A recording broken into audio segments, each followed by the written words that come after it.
우리 하나님 말씀 함께 보도록 하겠습니다. 역대하 16장 1절에서 14절까지 말씀입니다. 역대하 16장 1절에서 14절까지 말씀 우리 한 목소리로 함께 봉독하겠습니다. 아사왕 제36년에 이스라엘 왕 바아사가 유다를 치러 올라와서 라마를 건축하여 사람을 유다 왕 아사에게 왕래하지 못하게 하려 한지라. 아사가 여호와의 전 곳간과 왕궁 곳간에 은금을 내어다가 다메섹에 사는 아람 왕 베나닷에게 보내며 이르되, 내 아버지와 당신의 아버지 사이에와 같이 나와 당신 사이에 약조하자. 내가 당신에게 은금을 보내노니 와서 이스라엘 왕 바아사와 세운 약조를 깨뜨려 그가 나를 떠나게 하라 하매, 베나닷이 아사 왕의 말을 듣고 그의 군대 지휘관들을 보내어 이스라엘 성읍들을 치되 이온과 단과 아벨마임과 납달리의 모든 국구성들을 쳤더니 바아사가 듣고 라마 건축하는 일을 포기하고 그 공사를 그친지라. 아사왕이 온 유대 무리를 거느리고 바아사가 라마를 건축하던 돌과 제목을 운반하였다가 게바와 미스바를 건축하였더라. 그때 선견자 하나니가 유다 왕 아사에게 나와 그에게 이르되, 왕이 아람 왕을 의지하고 왕의 하나님 여호와를 의지하지 아니하였으므로 아람 왕의 군대가 왕의 손에서 벗어났나이다. 구스 사람과 룻 사람의 군대가 크지 아니하며 말과 병거가 심히 많지 아니하더이까. 그러나 왕이 여호와를 의지하였으므로 여호와께서 왕의 손에 넘기셨나이다. 여호와의 눈은 온 땅을 두루 감찰하사 전심으로 자기에게 향하는 자들을 위하여 능력을 베푸시나니, 이 일은 왕이 망령되이 행하였은즉 이후부터는 왕에게 전쟁이 있으리라 하매, 아사가 노하여 선견자를 옥에 가두었으니 이는 그의 말에 크게 노하였음이며, 그때의 아사가 또 백성 중에서 몇 사람을 학대하였더라. 아사의 처음부터 끝까지의 행적은 유다와 이스라엘 열왕기에 기록되니라. 아사가 왕이 된 지 39년에 그의 방이 병들어 매우 위독하으나 병이 있을 때에 그가 여호와께 구하지 아니하고 의원들에게 구하였더라. 아사가 왕위에 있은 지 41년 후에 죽어 그의 조상들과 함께 누움에 다윗성에 자기를 위하여 파두었던 묘실에 무리가 장사하되 그의 시체를 법대로 만든 각양 향 재료를 가득히 채운 상에 두고 또 그것을 위하여 많이 분향하였더라. 아멘. 함께 말씀 나누도록 하겠습니다. 우리는 지난 2일간 남유다 3대 왕이었던 아사의 행적을 살펴보았는데, 사실 역대하 15장까지 나오는 아사의 모습은 우리가 본받아야 할 모습이었지만 오늘 말씀 역대하 16장에 나오는 아사의 모습은 전혀 다른 모습으로 등장하게 됩니다. 어제 말씀을 보면 아사 제15년에 온 백성들과 함께 모여 하나님 앞에 제사를 드리며 언약식을 진행하는 것을 보게 되었죠. 하나님께서는 이 언약식을 기뻐하셨고 그로 인해 아사 제35년까지 전쟁이 없도록 평안의 시대를 허락하십니다. 그러나 오늘 1절 말씀을 보니까 어떤 일이 일어나냐면 이렇게 말씀하고 있습니다. 아사왕 제36년에 이스라엘 왕 바아사가 유다를 치러 올라와서 라마를 건축하여 사람을 유다 왕 아사에게 왕래하지 못하게 하려 한지라. 아사가 재위했던 시절에 북이스라엘의 왕은 바아사였습니다.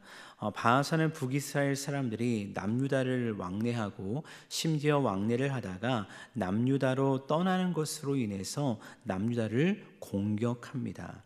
바아사는 그 남유다를 공격하면서 예루살렘 북쪽 약 8km에 위치했던 라마를 요새화하는데, 라마는 남유다와 북이스라엘을 오고 가는데 중요한 요충지였기 때문입니다.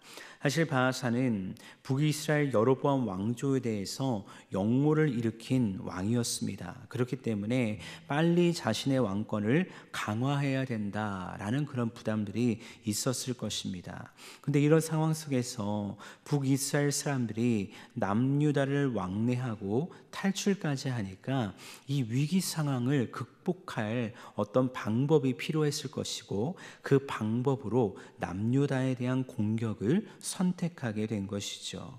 그렇다면 이때 아사가 해야 할 일은 무엇일까요? 아니, 이전에 이런 어려움을 겪을 때 아사는 어떻게 그 위기를 극복했습니까? 다른 것이 아니라 하나님을 의지함으로 모든 위기를 극복했다는 것입니다.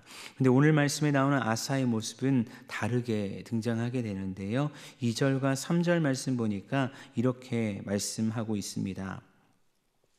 아사가 여호와의 전 곡간과 왕궁 곡간에 은금을 내어다가 다메섹에 사는 아람 왕 베나닷에게 보내며 이르되 내 아버지와 당신의 아버지 사이와 같이 나와 당신 사이에 약조하자. 내가 당신에게 은금을 보내노니 와서 이스라엘 왕 바하사 세운 약조를 깨뜨려 그가 나를 떠나게 하라라고 이야기하고 있습니다. 여러분, 아사가 지금 무엇을 하고 있습니까? 하나님이 아니라 아람 왕 베나닷을 통해서 이 문제를 해결하고자 한다는 것입니다.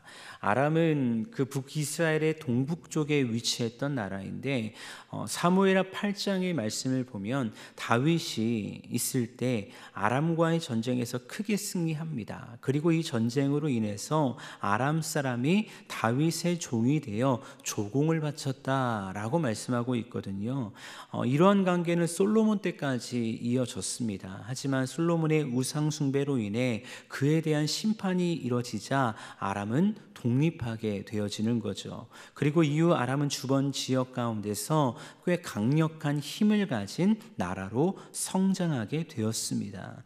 결국 이런 영향력으로 인해서 아람 왕 베나닷은 이미 북이스라엘과 조약을 맺고 있었고 과거 아사의 아버지였던 아비야와 아람과 조약을 맺은 적도 있었다라는 것을 우리는 말씀을 통해 알게 됩니다.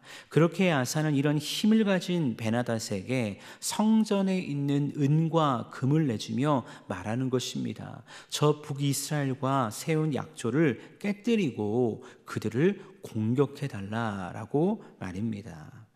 우리가 어제 묵상했던 말씀에서는 아사가 오히려 언약식을 마치고 아버지 아비야와 자신이 구별한 물건 곧 은과 금과 그릇들을 하나님의 전에 드리지 않습니까? 근데 오늘 말씀에서는 그렇게 하나님의 전에 드렸던 은과 금을 가져다가 하나님을 믿지 않는 이방 사람 아람 왕 베나닷에게 조공으로 바치는 셈이 되어버린 것입니다. 물론 이에 대한 효과는 아주 당장 바로 나타나게 되었죠. 그 효과를 4절과 5절이 이렇게 말씀하고 있습니다. 베나닷이 아사 왕의 말을 듣고 그의 군대 지휘관들을 보내어 이스라엘 성읍들을 치되 이온과 단과 아벨마임과 납달리의 모든 국고성을 쳤더니 바사가 듣고 라마 건축하는 일을 포기하고 그 공사를 그친지라. 당시 북이스라엘은 남유다를 공격하며 라마의 요충지를 건축하고 있었거든요. 그러니까 북이스라엘의 주요 병력들은 어디에 배치되어 있었냐면 당연히 남쪽에 배치되어 있었을 것입니다. 근데 조금 전 말씀드렸듯이 아람은 북이스라엘의 동북쪽에 위치해 있었거든요. 그렇게 아람 입장에서는 이스라엘의 주요 병력이 남쪽으로 이동해 있을 때 북이스라엘을 공격하기 아주 용이했을 것입니다.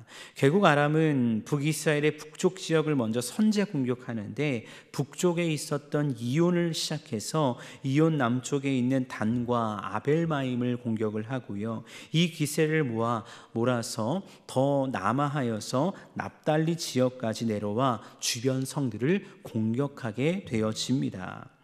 여러분, 북이스라엘의 바사 입장에서는 어땠을까요? 보통 나라들이 전쟁을 할 때 주변 나라들의 동향을 살펴봅니다. 그렇기 때문에 바하사 입장에서는 아람은 우리의 동맹국이니까 북쪽에선 전혀 문제가 없을 거다라는 그런 생각을 하고 있었을 것입니다. 하지만 그의 판단과 달리 유다 왕 아사가 군사적 지략을 통해서 베나닷이 북이스라엘을 배반하도록 그렇게 북이스라엘의 허를 찌르도록 유인한 것이죠. 아사의 이 계획은 그야말로 대성공이었습니다. 갑작스러운 아람의 공격으로 인해서 라마의 요충지를 건축하고 있었던 북이스라엘이 돌아갑니다. 라마의 공사를 포기한다는 것입니다. 이들이 얼마나 급하게 돌아갔는지 오늘 6절 말씀 보니까 라마를 건축하던 돌과 제목들을 그대로 두고 가는 것입니다. 그러니까 아사가 군사들을 데리고 가서 그 돌과 제목을 가져다가 게바와 미스바를 건축했다. 오히려 자신들의 땅에 더 이렇게 방어할 수 있는 땅을 건축했다라고 성경은 말씀하고 있는 것입니다. 사실 현실적으로 바라볼 때는 이렇게 모든 문제가 해결된 것 같았습니다. 그런데 남아있는 문제가 있었으니 그것은 불순종에 대한 문제였죠. 그래서 하나님께서 선견자 하나니를 아사에게 보내시고 이런 상황 속에서 하나님이 아닌 아람왕을 의지한 아사에 대한 책망을 하게 하십니다. 과거 굿수와의 전쟁에서 그렇게 많은 말과 병과 싸울 때는 하나님을 의지했는데, 그래서 하나님이 주시는 승리를 경험했는데 왜 이번에는 하나님을 의지하지 않았냐라는 책망을 듣게 되는 것입니다. 결국 이런 불순종으로 인해서 아사에게 주어진 말씀이 무엇입니까? 오늘 9절 말씀 가운데 이렇게 말씀합니다. 여호와의 눈은 온 땅을 두루 감찰하사 전심으로 자기에게 향하는 자들을 위하여 능력을 베푸시나니 이 일은 왕이 망령되이 행하였은즉 이후로부터는 왕에게 전쟁이 있으리이다 라는 책망의 말씀이 들려진다는 것입니다. 남유다에게 주어진 심판은 그동안 남유다에게 주어졌던 평화는 깨질 것이다 라는 말씀이었습니다. 하지만 이때라도 아사가 자신의 죄를 회개하고 돌이키면 어떻게 될까요? 하나님은 르호보암에게 또 아비야에게 그러셨듯이 용서하시고 회복의 길로 이끄시는 것입니다. 그런데 오늘 말씀에 나오는 아사는 다릅니다. 10절 말씀 보니까 이렇게 말씀합니다. 아사가 노하여 선견자를 옥에 가두었으니 이는 그의 말에 크게 노하였음이며 그때 아사가 또 백성 중에서 몇 사람을 학대하였더라. 방금 읽은 말씀 보니까 아사가 노했다라고 말하는데, 노하다라는 그 원어를 원어적으로 해석하면 심장이 찢어질 만큼 큰 고통으로 경노했다라는 그런 뜻을 가지고 있습니다. 우리는 이 단어를 통해서 선견자 하나님에 대한 말씀을 듣고 아사가 얼마나 크게 분노했는지를 추측해 볼 수 있는 것이죠. 근데 여러분 참 이상하지 않습니까? 우리가 아는 아사는 겸손히 하나님을 따랐던 사람인데 왜 이렇게 변질되고 폭주했을까? 저는 오늘 말씀을 보면서 이런 생각을 하게 되는데요. 신앙의 기준이 없는 열심과 수고는 사람을 영적으로 병들게 할 수 있다는 것입니다. 어찌 보면 북이스라엘의 공격 앞에서 아사는 왕으로서 정말 최선을 다했습니다. 앞서 말했듯 아사의 계획은 정확히 맞아 떨어졌습니다. 그리고 그로 인해서 남유다에는 평화가 찾아온 것이죠. 결과적으로 보면 대성공입니다. 왕으로서 정말 잘한 일입니다. 하지만 하나님께서 원하시는 것은 무엇일까요? 결과만 좋으면 괜찮은 것일까요? 아닙니다. 절대 그렇지 않다는 것입니다. 결과도 중요하지만 이보다 중요한 것은 과정이라는 것이죠. 근데 아사는 과정보다 결과를 중요시 여겼고, 결과를 중요시 여기다 보니까 무엇이 사라지냐면 신앙의 기준이 사라지는 것입니다.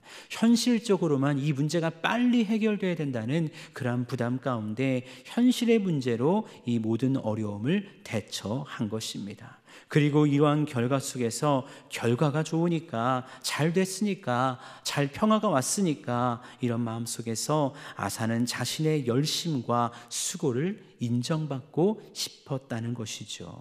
하지만 이에 대해 선견자 하나니가 아사를 책망하자 아사는 불같이 분노하며 하나니를 옥에 가두는 만행을 저지르게 되었다는 것입니다.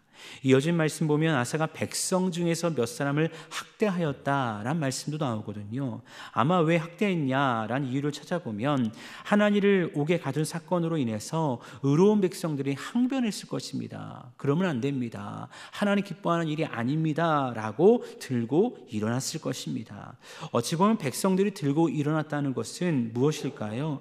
하나님께서 아사에게 주신 또 다른 회개의 기회라는 것입니다. 들으라는 것입니다. 돌이키라는 것입니다. 근데 이때에도 아사는 백성들의 말을 듣지 않고 그들까지 학대하고 옥에 가두는 그런 만행을 저지르게 되었다는 것이죠. 결국 이런 아사 왕의 폭주는 아사 제 39년까지 이어지게 됩니다. 그래서 하나님께서는 그에게 마지막 회개의 기회를 주시고자 어떻게 하시냐면요, 그의 육신을 치시는 겁니다. 12절 말씀 보니까 아사가 왕이 된 지 39년에 그의 발이 병들어 매우 위독했으나 병이 있을 때에 그가 여호와께 구하지 아니하고 의원들에게 구하였더라 라고 말씀하고 있죠. 방금 읽은 말씀에서 발에서 시작된 이 병이 어떤 질병이었는지 말하지 않습니다. 하지만 분명한 것은 이 병으로 말미암아 아사가 매우 위독했다라는 것을 알게 됩니다. 그때라도 생사복을 주관하신 하나님을 찾아야 되는데 아사는 끝까지 여호와를 구하지 않고 의원들을 구하다가 발병 2년 뒤 죽게 되어집니다. 사랑하는 여러분, 오늘 말씀을 통해 우리는 어떤 하나님을 발견하게 됩니까? 저는 오늘 말씀을 통해서 여러 하나님의 역사를 보게 되는데 특별히 아사에게 회개의 기회를 주시는 그 하나님의 은혜를 발견하게 됩니다. 사실 하나님의 편에서 얼마나 안타까웠을까. 그렇게 하나님을 사랑하고 의지했던 아사가 한순간에 무너지니 말입니다. 35년 때까지 정말 하나님을 의지하여 평화의 나라를 경험했던 아사인데 36년부터 39년, 41년까지 정말 그 하나님을 의지하지 않음으로 말미암아 회개의 기회가 있음에도 불구하고 그 기회를 잡지 않음으로 말미암아 죽음의 길을 향해 나아가는 아사의 모습을 보았을 때 우리 하나님의 마음이 얼마나 안타까웠을까라는 것을 생각하게 되어진다는 것입니다. 하지만 이런 기회가 회개의 기회가 있었음에도 불구하고 아사는 끝까지 하나님을 의지하지 않습니다. 그리고 왜 이런 병이 왔는가? 때로는 자책하고 괴로워하면서 그렇게 2년의 시간을 보내다가 그의 삶을 마감하게 되었다는 것입니다. 사랑하는 여러분, 우리는 지난 3일간 아사왕에 대한 말씀을 나누었는데 아사왕의 마지막 모습으로 인해 우리 모두 또한 이런 안타까운 마음을, 하나님의 마음을 가지게 될 것입니다. 근데 한번 생각해 보기 원합니다. 혹시 하나님께서도 오늘을 사는 우리에게 이런 회개의 기회를 주고 있지 않은지 말입니다. 그리고 우리도 혹시 오늘 말씀에 나오는 아사처럼 신앙의 기준 없는 내 열심과 수고를 하며 영적으로 병들고 있지는 않았는지 말입니다. 사실 이 새벽을 깨워 기도로 하루를 시작하는 분들이라면 대부분들이 그리스도 안에서 잘 서 계신 분들일 것입니다. 근데 바울은 그렇게 서 있는 우리에게 고린도전서 10장 12절을 통해 이렇게 말씀합니다. 그런즉 선줄로 생각하는 자는 넘어질까 조심하라 라고 말씀하고 있다는 것입니다. 왜 선줄로 생각하는 자가 그에 대해 만족하지 않고 넘어질까 조심해야 될까요? 다른 것이 아닙니다. 늘 우리를 넘어뜨리려 하는 사탄의 유혹과 시험이 우리의 삶과 우리의 생각과 우리의 마음 가운데 도사리고 있기 때문입니다.